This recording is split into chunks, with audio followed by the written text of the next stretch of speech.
So what I wanted to talk about here is the reopening of schools thing, because I have heard Fauci and other people inside the government come out this week and really push Biden's line that he wants to have schools open within 100 days and that it's totally fine to have schools open within his first 100 days.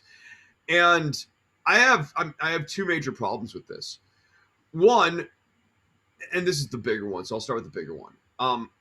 The science to me does not support reopening schools right now. There are a number of problems. First, you can't get vaccines for kids right now. Vaccines for children are just simply not ready.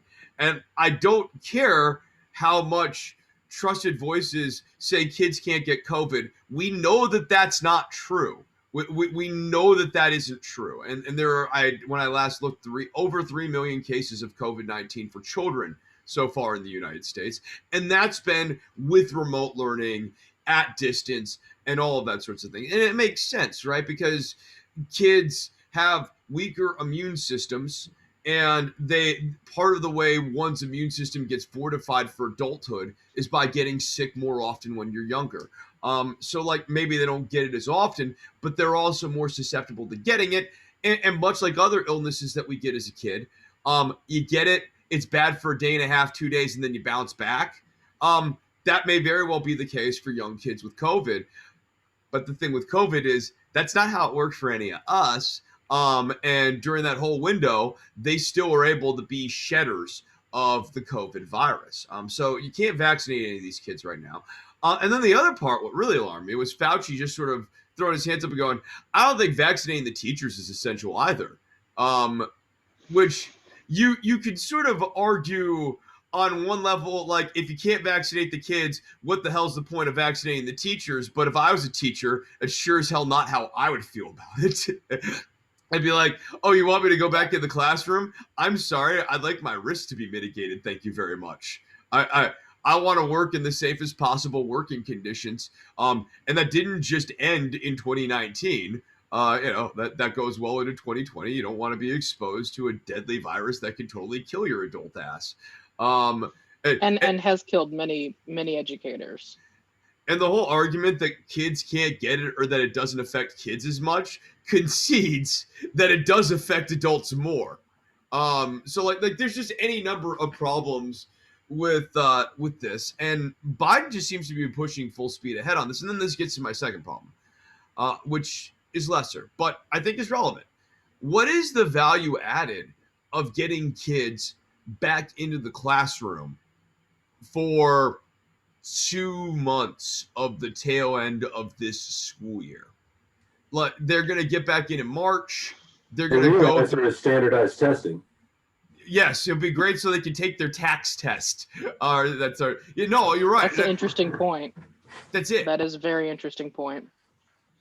They won't allow you to take that. They won't allow you to take that remotely.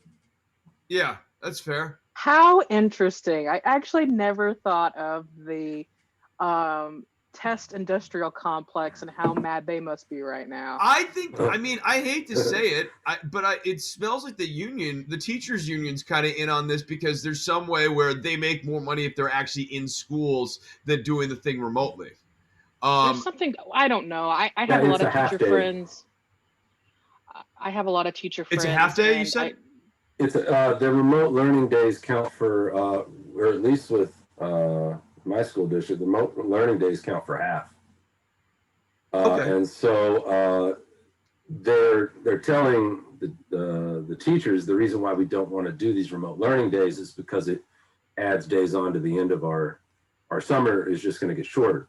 We're going to have to push back the end of the school year longer and longer. That's the last detail I heard on that, is that the remote days were counted as a fraction, but I think it was half. That's so strange to me, I guess, because my thought process would be, well, then we're still in a pandemic, so where are people going? What does it matter what it adds to your summer break, considering also the fact that a lot of these kids are barely getting by on remote learning. They're not necessarily the best teaching tools. And when you shorten a school year, there's a higher retention rate. So it might be a good thing. I don't know. I have teacher friends, and I know that a lot of them are having a blended model, and some of them are in the classroom. I don't know what the right thing is. If everybody wants these teachers back in classrooms, I would say then you better they better have the option to vaccinate, and you shouldn't expect them to throw themselves on a live wire just to teach algebra. For 2 months. For 2 months. For 2 months. I don't know. I think the craziest thing to me about this is we're coming up on summer vacation, and it just makes so much more sense to me for Biden to have set the expectation of we're going to have a normal fall. I think that's a doable goal. I think having 3 months off for summer vacation allows schools and school districts to get in order and do everything they need to do to hit the ground running for a post-COVID reopening of schools, which will change the way student life is, much in the way like the post-Columbine reopening of schools and the post 9/11, like we got to securitize the schools and get the student resource officers up on the campus and everything. Like, summer vacation allows for a much easier reset than trying to restart it in the middle of the year. And in terms of outcomes, I think like the big problem has been, and this is Trump's fault, this is not entirely Biden's fault either. Biden's playing into it, but like this is set in stone when Trump was trying to just force everyone to return to normalcy. Not just accepting that this particular school year was going to be a lost year. And if they had done that, it would have been easier for every single student. Alternative and probably better time, education time could have been set up for the kids to learn something else. And then get back to the K through 12 learning in a classroom when they're able to do that. I think you just tapped into something there.